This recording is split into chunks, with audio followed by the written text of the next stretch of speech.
Sir నమస్కారం sir. నమస్తే అండి. సార్ జూనియర్ ఎన్టీఆర్ గారు మహానాడు ఈ నెల 20న నిర్వహించబోతున్నారు. దానికి హాజరవుతారా? లేదా? అన్న దాని పట్ల ఒక చర్చ అయితే జరుగుతుంది. అంటే జూనియర్ ఎన్టీఆర్ గారిని, బాలకృష్ణ గారిని మరోసారి ఒకే వేదిక పైన చూడగలమా అని చెప్పేసి కూడా ఫ్యాన్స్ చర్చించుకుంటున్నారు. మరి జూనియర్ ఎన్టీఆర్ గారు నిజంగా వెళ్తారనే ఒక న్యూస్ అయితే బయటకొచ్చింది గానీ, మరి వెళ్ళే ఛాన్సెస్ ఉన్నాయా? లేదా? ఆయన ఏం ఆలోచిస్తున్నారు అనుకోవచ్చు సార్? అంటే జూనియర్ ఎన్టీఆర్ మహానాడుకి హాజరవుతారు అని అనుకునేవాళ్ళు హాజరవుతారు అనుకోవడం మంచిదే. హ్మ్. హాజరయ్యే అవకాశం ఉండకపోవచ్చు అనుకునే వాళ్ళకి అలా అనుకునే హక్కు ఉంది. హ్మ్. వెళ్ళాలా వద్దా అనేది ఆయన వెసులుబాటుని బట్టి చూసుకుంటాడు ఆయన. ఇంతవరకు ఆయన ఎప్పుడు మహానాడుకు హాజరైన సందర్భాలు లేవు. హ్మ్. రెండోది, ఆ పార్టీ నిర్వహించినటువంటి కార్యక్రమాలకు కూడా కొంత దూరంగా వ్యవహరిస్తున్నాడు ఆయన. అలాగని వ్యతిరేకంగా కూడా ఎప్పుడు మాట్లాడలేదు. వ్యతిరేకంగా మాట్లాడలేదు. అది ఎన్టీఆర్ వైపు నుంచి ఎన్నడూ జరగలేదు. కానీ ఎన్టీఆర్ గురించి తెలుగుదేశం పార్టీ నెగిటివ్గా స్పందించిన సందర్భాలు మాత్రం ఉన్నాయి.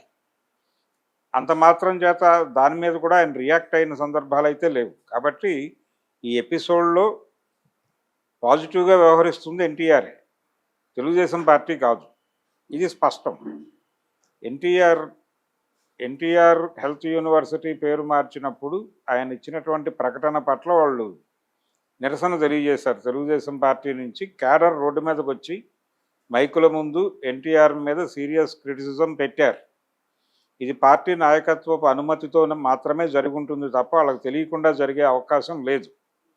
సో పార్టీ సీరియస్గానే ఎన్టీఆర్ మీద అటాక్ చేసినట్టుగానే భావించాల్సి ఉంటుంది ఆ ఎపిసోడ్. అలాగే ఆయన ఎన్టీఆర్ శతజయంతి, సీనియర్ ఎన్టీఆర్ శతజయంతి కార్యక్రమాలకు కూడా ఆయన దూరం పెట్టారు. వాంటెడ్గానే దూరం పెట్టారు. అంటే దానికి ఒక కమిటీ ఏర్పడింది 1 ఇయర్ ముందే.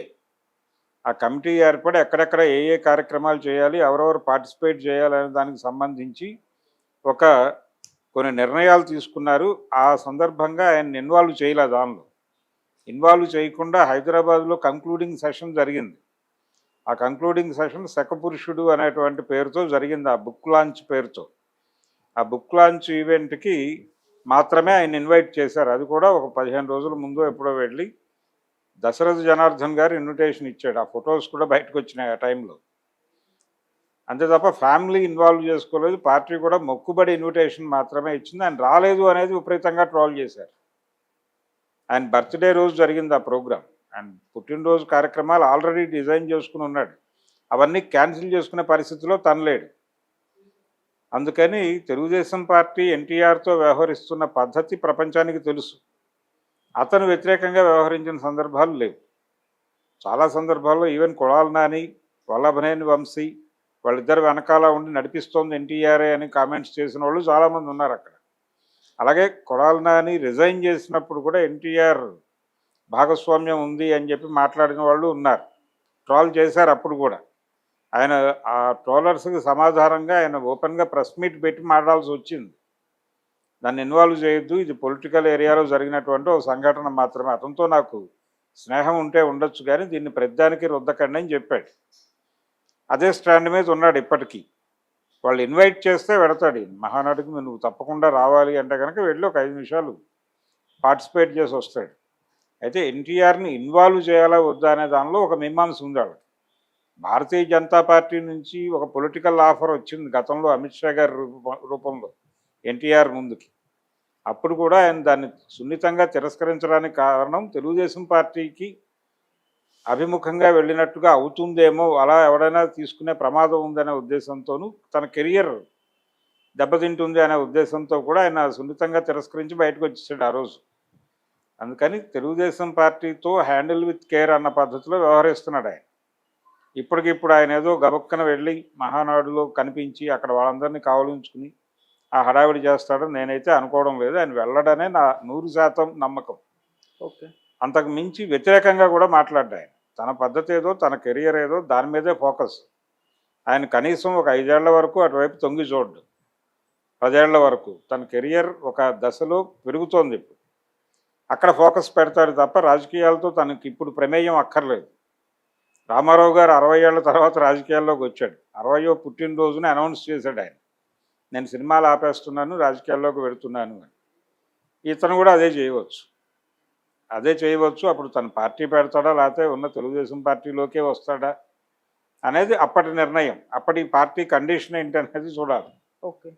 ఇప్పుడు ఒక రకంగా అతను ఎంటర్ అయితే రెండో పవర్ సెంటర్ ఏర్పడుతుంది అనేటువంటి ఒక ఆందోళన ఉంది అక్కడ. ఇప్పటికే ఎన్టీఆర్ వస్తే బాగుంటుంది ఇలాంటి మాటలు కొంతమంది రాజమండ్రి నుంచి ఆయన బుచ్చయ్య మాట్లాడాడు ఆల్రెడీ. అవును.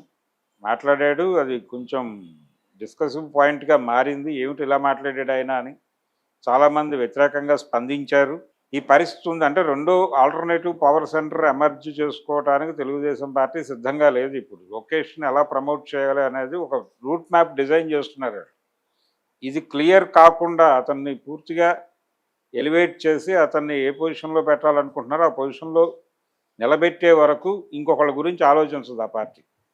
అందుకని ఆ పార్టీ తనకి తానుగా ఎన్టీఆర్ని తీసుకొచ్చి అక్కడ పార్టిసిపేట్ చేయమని అడిగే పరిస్థితి లేదు. వచ్చే కండిషన్లో ఈయన లేడు.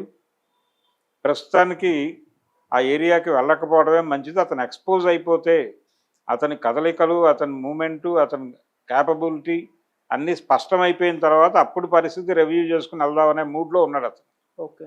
అందుకని ఇప్పటికిప్పుడు ఆయన మహానాడుకో తెలుగుదేశం పార్టీ రాజకీయాలతోనూ ట్రావెల్ అవ్వాలని సీరియస్గానే అనుకోవడం లేదు. అందుకనే డెఫినెట్గా దూరంగా ఉంటాడు. ఆయన వెళ్ళడు. Thank you so much sir. Thank you.